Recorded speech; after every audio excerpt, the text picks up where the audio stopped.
Okay, I think I fixed the issue with my hair. Not perfect, but better. Chapter 49. Why are all those kids up on that roof when they should be down in my mines? Snarled the manager. We are building our future, shouted Emmanuel defiantly. You foreigners should leave, said the masked leader of the armed troops, pointing his rifle at Max and her team. These children do not need to dream foolish dreams about the future. They need to go to work. They need to earn money for their families. You others need to go back to wherever it is that you came from. Max mustered as much courage as she could. We are not going anywhere, sir, she said. At least not until our job here is done, added the fiery Siobhan.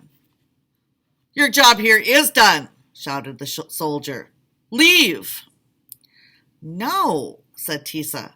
We're just getting started. We have big plans for this village. Electricity is just the beginning. You're a girl, said the masked man. I lost my spot. How dare you even speak to me? I'm not afraid of you, said Tisa. Me neither, said Emmanuel. Not anymore. One soldier racked his rifle and aimed it at Emmanuel. Another aimed at Tisa. Max wasn't exactly sure why, but she stepped forward and stood in front of them both. Tisa grabbed her hand and squeezed it, stepping beside Max to shield Emmanuel. Work in the mines, the gang leader commanded. Things were about to get ugly. That's when the cavalry came, charging down the hill and into the village square. Actually, it was Carl and Isabel. Their Land Rover bounced over the rocky Marsscape, kicking up a cloud of red dust and fishtailing to a stop. Isabel, the maniac driver, was behind the wheel. Carl was behind a weapon that looked to be 3 times nastier than anything the men carried. What seems to be the problem, Mr. Kabila? Asked Carl coolly. Kabila? Let's go with Kabila. Apparently he and Isabel had done their research and knew who they were up against. These children need to be working in the mines, said the warlord. Not today, said Carl. Oh, my. They're having a major conflict, and I have hair sticking straight up. Maybe not tomorrow, maybe not next week either, Carl continued. Kabila didn't like that. Max could see his jaw joint popping in and out of his cheek.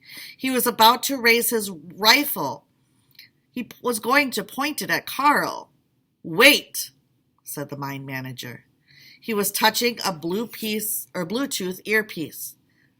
Max sensed that somebody back at the mines was monitoring the situation and giving the manager new orders. We are supposed to leave, Weber ordered. Immediately. You heard your boss, said Carl. Leave. But the girl insulted me, the warlord shouted at the mine manager. Now, Mr. Kabila, the manager shouted back, we have orders. The small army of mercenaries reluctantly lowered their weapons. Mr. Kabila looked up at Max and Tisa, who were still shielding Emmanuel. We will meet again, little girls. Soon.